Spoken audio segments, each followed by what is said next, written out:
শুভ সকাল আমার প্রিয় বন্ধুরা। তো তোমরা কেমন আছো? আশা করছি তোমরা যে যেখানেই আছো সকলেই ভালো আছো, সুস্থ আছো।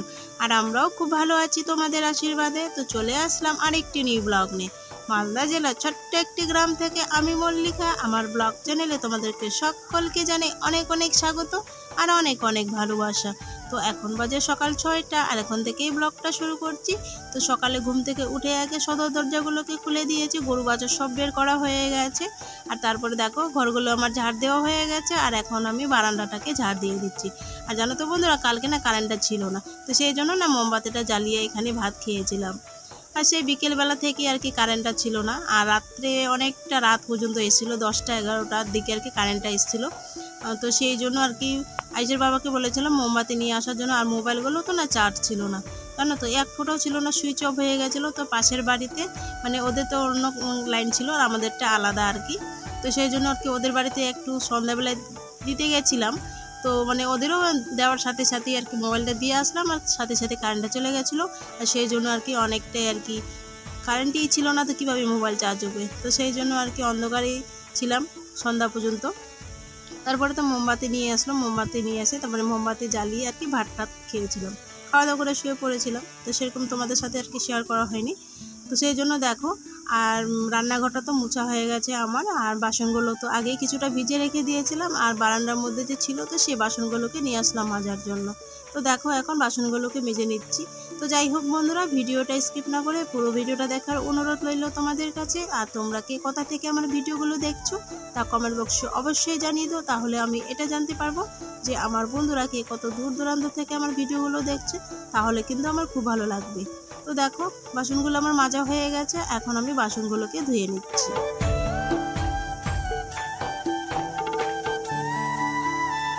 আর দেখতেই পাচ্ছ পুরো উঠোন একবারে কাদা হয়ে গেছে, স্যাঁতস্যাঁতে হয়ে গেছে। আর যদি ঝিমঝিম করে বৃষ্টি পড়ে না, কোনো কাদা হয়ে যায়। এখনও পর্যন্ত কিন্তু বৃষ্টি পড়ছে, তো তোমরা দেখতেই পাচ্ছ ঝিমঝিম করে বৃষ্টি পড়ছে। আর আমি কিন্তু ভিজে ভিজে কাজগুলোকে করে নিচ্ছি আর কি। আর সকালবেলাটাও না অনেকক্ষণ ধরেই বৃষ্টি পড়ছিল, সেই জন্য আর কি। আর না হলে তো আরও সকালবেলায় একটু কাজ টাজ হয়ে যেত আর কি। তারপরে তো বাসন টাসনগুলোকে মাজে ধুয়ে রেখে দিয়েছি, তারপরে স্নান করে নিয়েছি। স্নান টান করে পুজো করার জন্য ওই যে ফুলগুলোকে তুলে নিচ্ছি। আর এদিকে না আয়েশের বাবাকে আমি বারবার করে বলছি যে গাড়িটা এখানে ঠাকুরের সামনে রাখবা না। আর কেন বলো তো, খালি বারবার করে এখানেই বেশি করে রেখে দেয় আর কি। আর ওরা কিন্তু বারান্দার মধ্যে বসে আছে আর আমি এখান থেকেই কিন্তু ওকে বকা দিচ্ছি। তো এখানটায় আর কি গাড়িটা যেন না রাখে, মানে খুবই অসুবিধা হয়ে যাচ্ছে, ফুলগুলো ঠিক মতো তুলতে পারছি না। আর মানে প্রণাম যে করবো হাঁটু করে, তো সেটাও আর কি করা হচ্ছে না। তো যতবারে বলি ততবারে বেশি করে এখানটায় রাখছি। তো যাই হোক, আমার আর কি ফুলগুলো তোলা হয়ে গেছে। আর এদিকে দেখো পুজোটাও আমি ছেড়ে নিয়েছি। তো পুজো টুজো দিয়ে তো তারপরে দেখো ওই যে করলা আলু ভাজা করে নিয়েছি। এখন আর কি করলা আলু ভাজা দিয়ে মুড়ি খেয়ে নিচ্ছি আর সবাই মিলে আর কি। তো ওরা ওদিকে পাশে খাচ্ছে, আর কালকের পান্তা ভাত ছিল তো সেগুলো আর কি ওরা পান্তা ভাত খাচ্ছে আর আমি এদিকে দেখো। তো আমাকে পান্তা ভাত খাবো না, আমার সর্দি লেগে গেছে সেই জন্য। আর দেখে আকাশটা দেখো, এখনও কিন্তু প্রচণ্ড মেঘ লেগে আছে। আর মানে মনে হয় আবারও বৃষ্টি চলে আসবে। আর দেখো উঠোনটা একবারে কাদা কাদা হয়ে গেছে। যদি মুষলধারে বৃষ্টি হয় না, তাহলে একবারে উঠোনটা শুকিয়ে যায় আর কি। তো মনে হয় না যে বৃষ্টি পড়ে আর কি। তো সেই রকমই। তো দেখো এই যে এখন কাপড়গুলো না শুকোতে দিতে ভুলে গেছিলাম, তো এখন আর কি কাপড়গুলোকে মিলে দিচ্ছে। রোদ তো নেই আজকে, মনে হয় না যে রোদ উঠবে আজকে, তো মেঘলা মেঘলা হয়ে আছে। তো যাই হোক, বারবার করে আর কি কাপড়গুলোকে আর কি টানছি, আবার আর কি মেলে দিচ্ছি, এরকম করেই আর কি কাপড়গুলো আর কি শুকিয়ে নেব। তো কাপড়গুলো দেখো রোদে মিলে দিয়ে দিলাম। তারপরে দেখো চলে এসেছি রান্নাঘরে। রান্নাঘরে এসেই কিন্তু মানে উনুনটা জ্বালিয়ে দিয়েছি, উনুনটা জ্বালিয়ে দিয়ে ভাতটা আমার হয়ে গেছে। তো দেখো আর ডাল করে নিব, মূলা দিয়ে ডাল আর কি। তো ডালটা এদিকে প্রায় সিদ্ধ হয়ে এসছে। আর দেখো এদিকে কয়েকটা ভিন্ডি ছিল, তো ভিন্ডিগুলোকে কেটে নিচ্ছি আর এই ভিন্ডিগুলোকে ভাজা করে নেবো আর কি।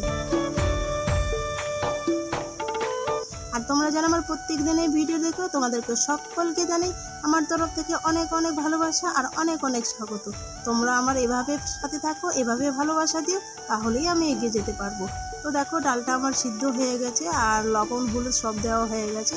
তো ফোড়নটাকে ভালো করে ভেজে নিচ্ছি। তো ফোড়নে দিয়ে দিয়েছি রসুন আর কালো জিরে আর কি, সেটা ভালো করে ভেজা হয়ে গেছে আমার। এবারে দেখো ডালটাকে দিয়ে দিলাম। আর মূলা দিয়ে ডাল না খেতে খুবই আর কি ভালো লাগে। তো আয়েশের বাবা তো বেশি পছন্দ করে মূলা দিয়ে ডাল, তো সেই জন্য দেখো অনেক দিন পরে আজকে মূলা দিয়ে ডাল করে নিচ্ছি। তো ডালটা চক করে দিয়ে দিলাম আর কি। আর একটু খালি ফুটে উঠবে, তারপরে আর কি নামিয়ে নেব।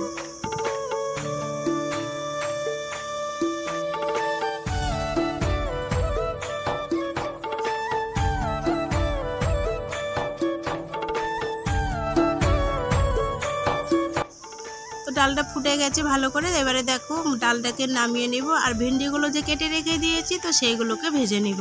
তো আগে ডালটা নামিয়ে নিব, আর কড়াইটা না ভালো করে ধুয়ে নিব। আর ভালো করে না ধুলে না লেগে যায় আর কি কড়াইয়ের মধ্যে, যে কোনো আর কি ভাজা টাজা করলে আর কি। তো সেই জন্য আর কি ভালো করে ধুয়ে নিব, আর তারপরে ভেন্ডিগুলোকে ভেজে নিব। তারপরে তো ডালটাকে নামিয়ে ভেন্ডিগুলো ভেজে নিয়েছি, আর কয়েকটা মানে কাঁচা লঙ্কাও আর কি ভেজে নিয়েছি। আর ভাতে আলু দিয়েছি তো আলু সিদ্ধ করে নিব আর কি, মানে মেখে নিব কাঁচা লঙ্কা দিয়ে আর কি, ওটাকে ভেজে তারপরে আর কি। তো সেই জন্য কাঁচা লঙ্কা কয়েকটা ভেজে নিয়েছি। তারপরে দেখো তো রান্নাবান্না তো হয়ে গেছে আমার। এখন আর কি পুরো রান্নাঘরটাকে ঝাড় দিয়ে দিলাম। আর এখানটা দেখো মূলা কেটেছিলাম, তারপরে হচ্ছে ভেন্ডিগুলো কেটেছিলাম, তো সেই আর কি নোংরাগুলো এখন গামলাতে করে তুলে নিচ্ছি। আর তারপরে আর কি এই বাসনগুলোকে ধুয়ে এনে রান্নাঘরে রেখে দেবো। তো রান্নাবান্না হয়ে গেছে, তারপরে তো বাসন টাসনগুলো ধুয়ে রেখে দিলাম। আর দেখো আজকে তো আকাশটা মেঘলা, বৃষ্টি পড়ছে এখনও টিপটিপ করে আর কি। আর আমার মেয়ে তো যে মানে কাঁথাগুলোতে হিসু করে দিয়েছিল সেগুলো তো শুকোবেই না, তো সেই জন্য দেখো যে একটা হচ্ছে উনানের মধ্যে গামলা দিয়ে দিয়েছি, আর এখন আর কি কাপড়গুলোকে শুকিয়ে নিচ্ছে আর কি। আর এই কাপড়গুলো না কাঁথাগুলো যদি না শুকায় না তাহলে রাত্রিবেলাটা না অনেকটাই অসুবিধা হয়ে যায়।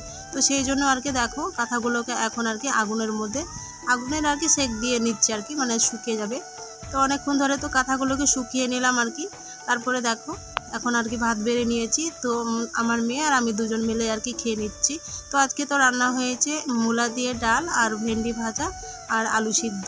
তো আজকে এগুলোই আর কি। তো খাওয়া দাওয়া হয়ে গেছে, তারপরে দেখো খাওয়া বাসনগুলোকে এখন আর কি মেজে নিব। আর ভাত না বেশি হয়ে গেছিলো, খেতে পারিনি, তো সেই জন্য ভাতগুলো আর কি মানে যে গামলাটাতে করে আমরা হাঁসগুলোকে খেতে দিই, তো সেই গামলাটাই আর কি ভাতগুলোকে ঢেলে দিলাম। তারপরে দেখো বাসনগুলোকে নিয়ে আসলাম মাজার জন্য, এখন আর কি বাসনগুলোকে মেজে নেব। আর এদিকে তো আইস স্কুলে গেছে, আর স্কুলের ছুটি দেওয়ারও আর কি সময় হয়ে গেছে। আর এখন বাজে 2টো, আর ওর স্কুল ছুটি দেয় 2:17-তে। তো সেই জন্য না ওর বাবা আর কি চলে গেছে নিতে। আর স্কুল থেকে বের হতে হতেই ধরে নাও যে 2:30টার দিকে বের হয়, আর বাড়ি আসতে আসতে আর কি 2:45 বাজে যায়।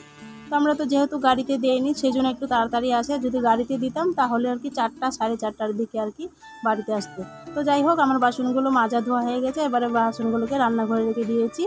তো বাসনগুলোকে ধুয়ে রেখে রান্নাঘরে রেখে দিয়েছিলাম। তারপরে তো মেয়েকে স্নান করিয়ে ঘুম পাড়িয়ে দিয়েছিলাম, মেয়ে ঘুমিয়ে গেছিলো, তার সাথে সাথে আমরা সবাই ঘুমিয়ে গেছিলাম। তো এখন বিকেলবেলা ঘুম থেকে উঠে কিন্তু চোখে মুখে জল দিয়েছি, তারপরে ঘর বারান্দাগুলো আমার ঝাড় দেওয়া হয়ে গেছে। আর এখন দেখো উঠোনটাকে ঝাড় দিয়ে দিচ্ছি। আর সকালবেলা তো তোমরা দেখলেই, তো বৃষ্টি পড়ছিল ঝিমঝিম করে। আর এখন দেখো একবারেই উঠোনটা শুকিয়ে গেছে। দুপুরের দিকে না মানে ভালোই রোদটা উঠেছিল, তো সেই জন্য উঠোনটাও শুকিয়ে গেছে। তো দেখে কিন্তু মনে হচ্ছে না যে বৃষ্টি পড়ছিল। তো দেখো এখন তো আমি ভালো করে ঝাড় দিয়ে দিব, ঝাড়টার দিয়ে তারপরে আর কি বেগুন তুলতে যাব। তো মেয়ে তো ওদিকেই খেলছে বাগানের দিকে ও দাদার সাথে। তো যাই হোক ঝাড়টা দিয়ে তারপরে আর কি সবাই গেছিলাম বেগুন তুলতে, সবাই বলতে আয়ুষের বাবা আর আমি আর কি। তো বেগুন তুলে চলে এসেছি, এসেই কিন্তু আগে গা ধুয়ে নিয়েছি, তারপরে তো সন্ধ্যাবাতি দিয়েছি। সন্ধ্যাবাতি দেওয়ার পরে খাওয়া দাওয়া হয়ে গেছে, আর এখন দেখো আমরা বসে বসে বেগুনগুলোকে বেছে নিচ্ছি। আর কি জানো তো বন্ধুরা, এ দুনিয়াতে যদি তোমার টাকা পয়সা না থাকে না তাহলে তোমাকে কেউ কাউকে চিনবে না। নিজের বাড়ির লোকজন বলো, আত্মীয় স্বজন বলো, যদি টাকা না থাকে তাহলে তোমার কোনো মান সম্মান নেই, আর তোমাকে কেউ চিনবেই না। তো যাই হোক আমরা চাষবাস করি, যেটুকু আর কি জায়গা জমি আছে, তো আমাদের নিজস্ব কোনো জায়গা জমি নেই, তো সবই মানুষের আর কি চাষবাস করি। তো চাষবাসের উপরে আমাদের সংসারটা চলে। তো যাই হোক আজকে ব্লগটা এখানেই শেষ করছি। তোমরা সবাই ভালো থেকো, সুস্থ থেকো, সবাইকে